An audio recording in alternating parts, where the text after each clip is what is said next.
If we reduce the purchasing power of the people, we can further slow down the economy. Let's widen the tax net. Those who are not paying now, if it is inclusive of Bola Tinubu, let the nets get bigger and we'll take in more taxes, and that is what we must do in the country. So guys, if you've been finding it difficult understanding the Tinubu's tax reform bill and why the Northerners are resisting it, I want you to pay close attention to this video. So guys, we all know that there have been this clamor over the new tax bill that Tinubu is bringing to the table, and so many people are against it while some are equally for it. Especially in the north. The north said they are going to resist that bill. So I just want you to take your time and listen to this information just for you to get some understanding in case you don't know why that bill is causing all this noise that we are hearing, from all angles. Just take your time, watch this video, understand it, and let me know your own thoughts. What do you think? Do you think this bill is welcome or Tinubu should wait? So many people have argued that the timing is wrong, that even if we need such a bill, the timing is wrong because many Nigerian businesses are suffering at the moment, that Tinubu shouldn't have brought this bill at this time until the economy start picking up and businesses start, getting back on track. While some people are saying that no, that this bill is long overdue, that Nigeria is one of the countries that ignore taxes a lot, and that is affecting the growth of the country, that the country can not only be paying attention to, the oil that we drill or we sell. So guys, I want you to take your time and just listen to this guy who has come out to, narrate and explain it for a layman to understand. I give credit to the owner of this video, which is the Informed Nigeria. So guys, just take your time and watch this video. Let me know your thoughts in the comment section below. Take a look. If we reduce the purchasing power of the people, we can further slow down the economy. Let's widen the tax net. Those who are not paying now, if it is inclusive of Bola Tinubu, let the nets get bigger and we'll take in more taxes, and that is what we must do in the country. So this issue of taxes is one of the major talking points we have in the country at the moment. In fact, some days ago, the governors of the northern states had a meeting trying to stand against the new tax laws that are being proposed by the president. Specifically, I'm going to be talking about the VAT, the value-added tax proposals that the president is pushing to the National Assembly. First of all, let's start with what are taxes? Taxes, to me, is the money you give to the government for providing you with prosperity. So, government gave you roads, they gave you lights, they give you a convenient environment, and then you're paying them a portion of, of what you've earned due to the prosperity they've created to enable them to do more and then maintain the services they've already provided. Yes, Nigeria is a totally different topic, but this is how taxes work, right? And there are various types of taxes. One of them is company income tax. So the company is saying, see, government, you provided us, good infrastructure, you gave us a convenient environment to do business, and we're able to make this amount of money. Then take this portion of money we have made so that you can maintain this infrastructure and then even create more so that we can expand our business. You have personal income tax. That is one you make. You say, okay, government, you provided me security, you gave me a convenient place to live, and because of the amenities you provided for me, I was able to do this job, and I've made this money. Take a portion of my salary so that I can, maintain what you've already done, and then even build more to increase our shared prosperity. So there are about 5 of them, but the focus of this video is value-added tax. A value-added tax is tax on consumption. So when you buy something, when you purchase an item, you give a portion of that you're earning to the government for enabling you to be able to buy that item, for creating the prosperity that enabled you to buy that item. What exactly is the bone of contention? I've seen a lot of misinformation out there. People saying that northern governors are lazy, they just want to be living off other states, they don't want to be productive. Now, a bunch of other false arguments. The purpose of this video and the purpose of this channel, basically, the Informed Citizen, is to give you clearer understanding of national issues. Because my belief is that the more informed the citizens are, the better choices they will make in leadership and, general lifestyle in the country. So Nigeria runs a federal system of government. Everything reports to the center and then it trickles down to the bottom. For example, our crude oil.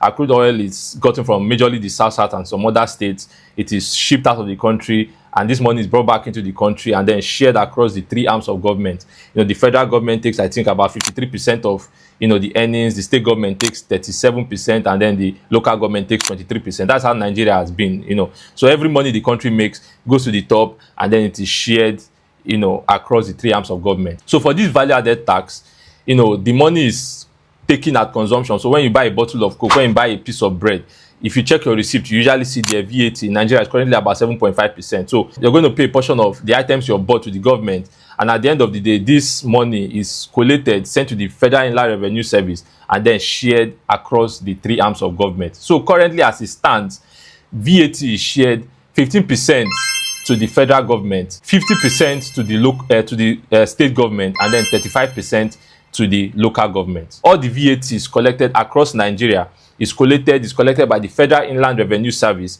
and then shared across the three arms of government. Now, that money is not just given to them directly. There's also a way that money is shared across the state and the local government.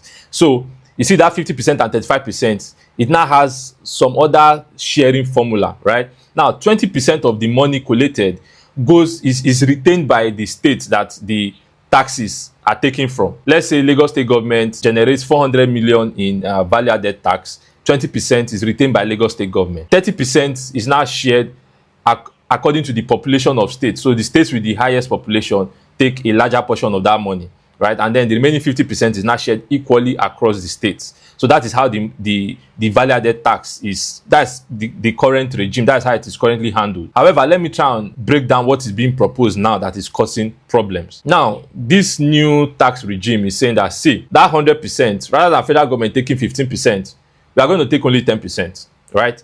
The state government, your allocation is now going to increase from 50% to 55%. And then the local government, you maintain your 35%. So the federal government is actually even reducing their own stake. Then you begin to wonder, so what exactly is the problem? Well, the problem now is how it is now shared amongst the states and the local government. Remember, as it stands now, 20% is retained by the states that generate this money, 30% is according to your population, and then 50% is shared equally. However, by this new tax regime, 60% will be retained by the states that generate those taxes, that is the VAT. And this is what is causing problem. Now, before you now jump into conclusion and say, I don't see what the problem is. I mean, you eat what you kill. Let me make it clearer for you. So let's say now, I've already done this calculation, so I won't bore you with the breakdown. I'll just give you the summary of calculation I did. So let's take a hypothetical case, right? So total VAT that was generated for this particular year was 1 billion naira. The federal government is going to keep 150 million naira. The states are going to keep 500 million naira. They are going to share 500 million naira. And then the local governments are going to share 350 million naira. So that gives you a total of 850 million naira. However, the problem now is that out of that 1 billion, Lagos State alone generated 400 million. Rivers State generated 250 million. This is an example. And then the remaining 34 states generated just 350 million. So previously, there has been a lot of protests. Even Lagos State government and Rivers State government actually went to court to contest this, that it didn't make sense to them, that they are generating this money and then they are not making anything out of it. So according to this old revenue system, out of that 1 billion, if they are to share the way it was, this is a rough calculation, Lagos State government is going to keep about 120 million, and then the Rivers State government will keep about 80-something million. However, Lagos State government generated 400 million, and then the Rivers State government generated 250 million, because these are the two largest revenue states in the country. Lagos State because of our population and the commerce that happens here, and the Rivers State because of, oil. However, by this new tax regime, the states generating the money taking 60%, Lagos State government is going to make around 250 million naira out of that 400 million naira. And then the Rivers State government is going to make about 150 million out of the 250 million that they generated. More than that. So you see that just 60%, by the time you now do the other 40%, because it's not really clear how that is going to be shared, you see that out of that 1 billion, Lagos State and Rivers State alone are going to keep 500 million naira. And so you can see where the bone of contention is, where the argument is. Now, I know at this point, I mean, some people would have concluded that is okay, you kill what you eat. But the truth of the matter is that it is not just as black and white as that, right? There are still some nuances to it. So let us go into what the challenges are, what exactly are the arguments being raised by the northern, especially because other states also have issues, but the major people that are fighting this bill are the northern governors. So the first problem is the source of the revenue. Now, the way this thing has been collated before is, remember, VAT is tax on consumption. So when you buy something, you pay VAT on it. However, it is being paid by the headquarters of the companies that produce those items. So let's use Coca-Cola, for example. So Coca-Cola, their head office is in Lagos State, I think. So they produce the Coca-Cola in Lagos, but they distribute it to many states across the federation. But what happened, or what with the current regime, all those Coke, people in Niger State, they pay VAT on Coke. People in Imo State, they pay VAT on Coke. However, it is being remitted by the headquarters. The headquarters, they collect all the VAT, that has been consumed across the country, and it is remitted to the state where the headquarters of the company is. So you see that it's not really fair, because the Coke was consumed in Niger State or Imo State, but it is Lagos State that is reaping the benefit of it. So for this point, this is the response by Taiwo Oyedele, the chairman on tax reform. So he say, we share the sentiment expressed by the northern governors regarding the inequality inherent in the current model of derivation as a basis of distributing VAT revenue. The issue, in fact, affects many states across all geopolitical zones, because the current derivation is mainly determined based on where VAT is remitted, rather than where goods or services are supplied or consumed. So you see that idea that the North does not want to drink alcohol, but they want to collect alcohol money, that is not really what it is. So the way it is currently being handled is that products are consumed in the North, but because the headquarters are not in the North, they do not make that money. The money is remitted, or the money is made by the state where the headquarters of that product that was consumed is located, and most of the headquarters are in the southwest, so Lagos and Ogun State. So that is the first issue there. So but now Mr. Taiwo is saying that this is going to change, so that the taxes are now going to be collected by the states where those things were actually consumed. Now the second argument that the northern governors are raising is that there are some items that are VAT exempt, right? Majorly food. So most of the food you consume in the country is comes from the north, middle belt, wherever, but most of the food you consume comes from the north. And then they are saying the government does not collect VAT on food because they don't want to increase the price of food. Tax, that VAT is extra money you pay. So the government, knowing that food is a very important factor in inflation and our day-to-day life, they say, okay, we're not going to collect taxes on food.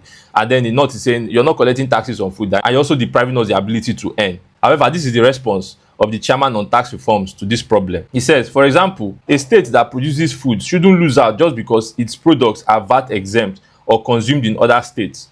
The state where the supply originates should be recognized for its contributions. The same principle should apply to services like telecommunications. VAT distribution should reflect where subscribers are located. We will collaborate with all stakeholders to address this concern with a view to finding a balanced solution that achieves a win-win outcome for all. So it is not yet cast in stone. This is still a bill that is in the National Assembly. It has not even passed first reading. This is the period where we still deliberate and fine-tune it to make it better. So nothing has been cast in stone yet, right? So you see that this issue is not a matter of this person is wrong, this person is right.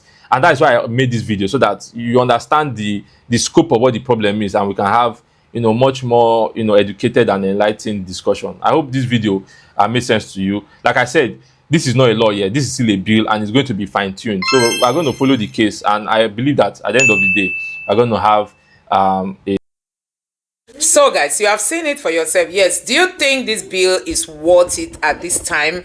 Many people are saying that no, this bill shouldn't have even come to play at this time, considering many businesses are closing down, and some of them are struggling to survive. So many businesses cannot even pay salary currently in Nigeria, considering the fact that we don't have lights, we don't have good roads, we don't have so many challenges that businesses face in Nigeria. I mean, if you own a business in Nigeria, only the cost of running that business alone is already giving people hypertension, not to talk of making some good profits. And now this tax reform bill is on the table. It has even passed its second reading. Guess what? I'm just already seeing that this bill is going to scale through. What do you think is going to mean for Nigerians? Anyway, we know that the Tinubu's government is not a proactive government. I mean, this government is not creative. They are not bringing other things to the table that can give us money. They only depend on milking the citizens. Yes, nobody is against this tax reform, but what if we are reforming all these bills and then we are also at the same time being creative in terms of, coming up with other sources of income for the country, not just depending on milking. I mean, businesses are really going to suffer. This bill is good, but at the same time, people will find it difficult paying because so many businesses are just struggling to survive. Who knows? This bill might just end up ending some businesses from existing further, and that is even going to cost the country and the economy of these countries a lot. So guys, let me know your thoughts in the comment section below. Please don't forget to subscribe to the channel, turn on the notification bell. Please give this video a like so that YouTube can recommend it to others, and